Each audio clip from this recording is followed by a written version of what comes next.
Good morning, everybody. How are you? This is Babbitt from B&B New Beginnings with an In the Meantime share. It's early Sunday morning. It's a beautiful, beautiful day. So I thought I'd get this in the meantime done. And I have a couple of gentle reminders for you today that I wanted to impart. First and foremost, I wanted to say to you, if you are in a position of struggle, if you are struggling with whatever, I don't know, emotions, an issue, a problem, hold on to your vision. Don't give up. Don't you ever, ever give up. Because sometimes God has ways where He's going to test and test and test to see if you could stay the course, if you really, really want what you are trying to bring into your life, what you're asking Him for. So you cannot give up. You have got to show up for life with all the gusto that you possibly can. You know that line, fake it until you make it? Yeah, if you have to do that, do it, because it'll certainly be worth it when you get on the other side of the issue. Never let anybody steal your joy. And what do I mean by that?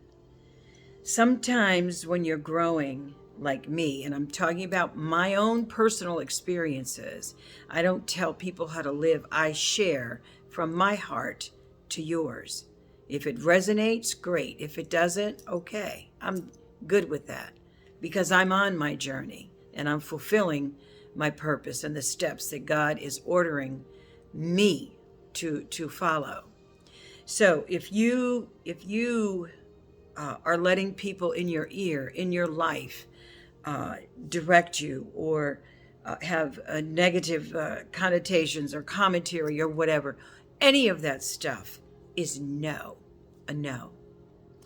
Now, that doesn't mean that you have to do things or be mean to anybody. You can just say to your friends or these people or whoever, these energies, you know what? I need my space. I need my downtime, which is exactly what I did. You know, people may miss you, but imagine how much you miss yourself. When you start to spend time with you, oh my God, you're gonna be like, where have I been? In my case, I was giving my energy away constantly, constantly, constantly. And it isn't that I did not enjoy loving my friends or being with them or whatever. It was time for me to deal with some serious issues in order for me to move forward. So I needed to shut down the noise, and I mean big time.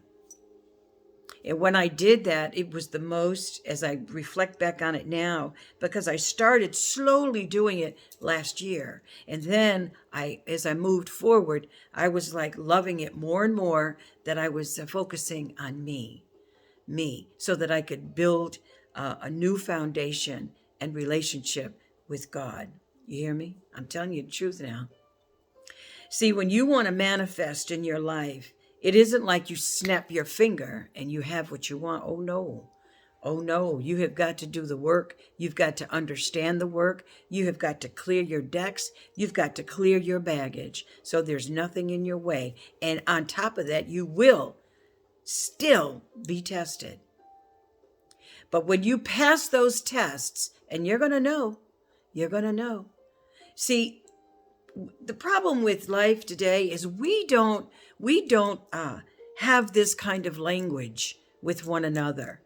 In this world today, it's all about, don't let that one move forward, or let's try to stop this one, or, for so many energies, when it should be us helping, buoying up each other.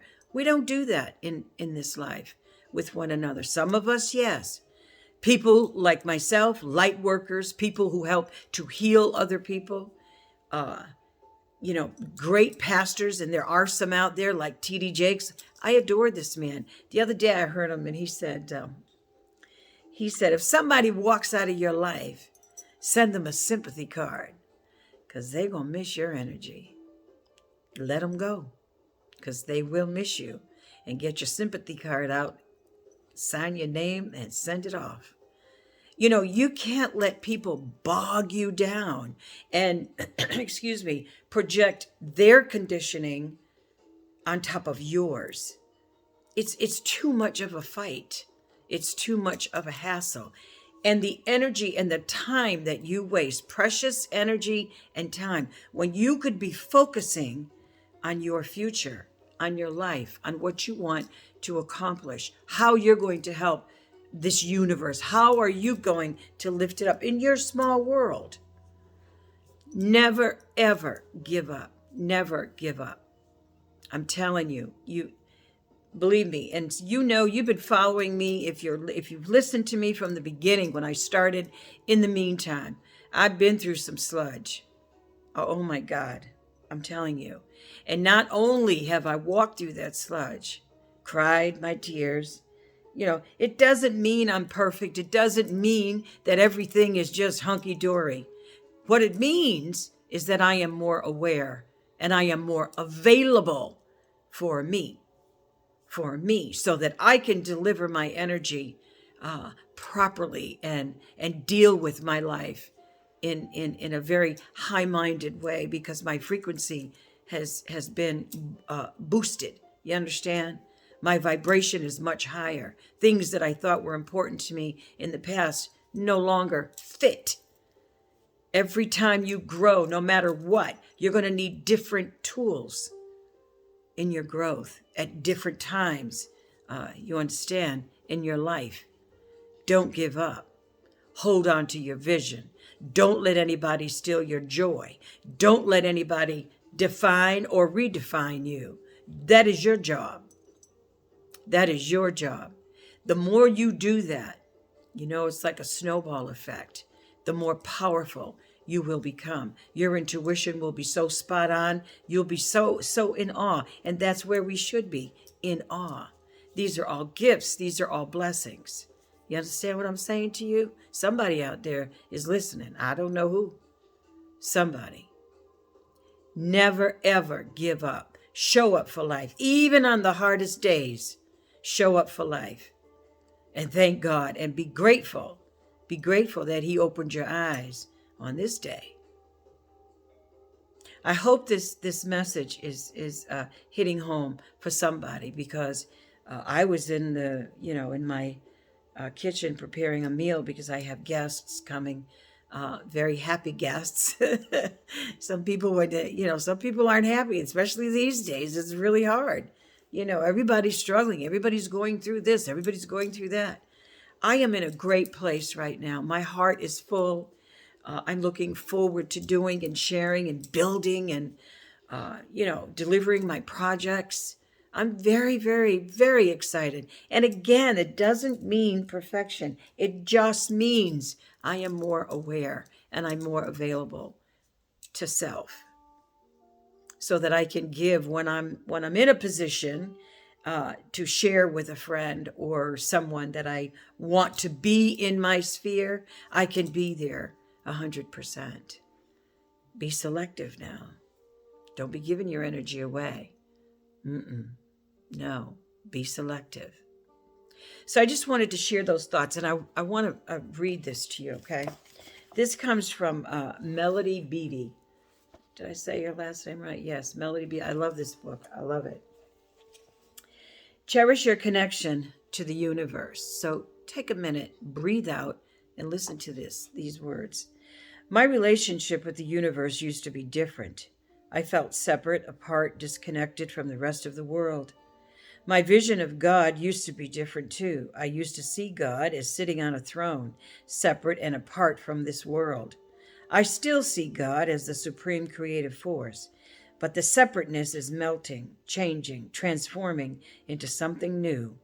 Now I see God, the energy of God, and the divine love as a part of all that is, the breath of life in every living thing. I used to see the world as made up of individual and separate components. I used to see people as disconnected and essentially powerless in a world separated from God. Each thing, person, and action a distinctly different operation or event from any other, from the whole. Now I see a planet full of people connected to the divine. Now I see a universe connected by a divine thread that weaves through all that is, was, and will be. A living universe that is alive, magical, connected by universal love, connected by divine love. Enter into a relationship with the universe, a relationship as alive, as active, as vital as any other relationship. Then know that you are connected to the world and everything in it. Know that universal love, divine love, is real, and you are an important part of it. It's a beautiful reading. I love her book. From time, I just opened it up to this page this morning, and then I was going to read another message, yeah, and the book fell, and it opened right back to this read. I was like, okay, that's confirmation enough for me. So I hope you enjoyed this in the meantime, and I certainly hope you have a joy-filled, peaceful day, and consider the gentle reminders, to help yourself continue to move forward in the direction that you need to go in, for sure. Okay? Everybody have a wonderful day. I hope you get outside and let the sun just kiss your face and warm you up, because it surely is going to do it for me. I'm going to go for a nice walk later this afternoon, and looking forward to that. So everybody out there, you be inspired. And I will see you next time. And in the meantime, bye-bye for now.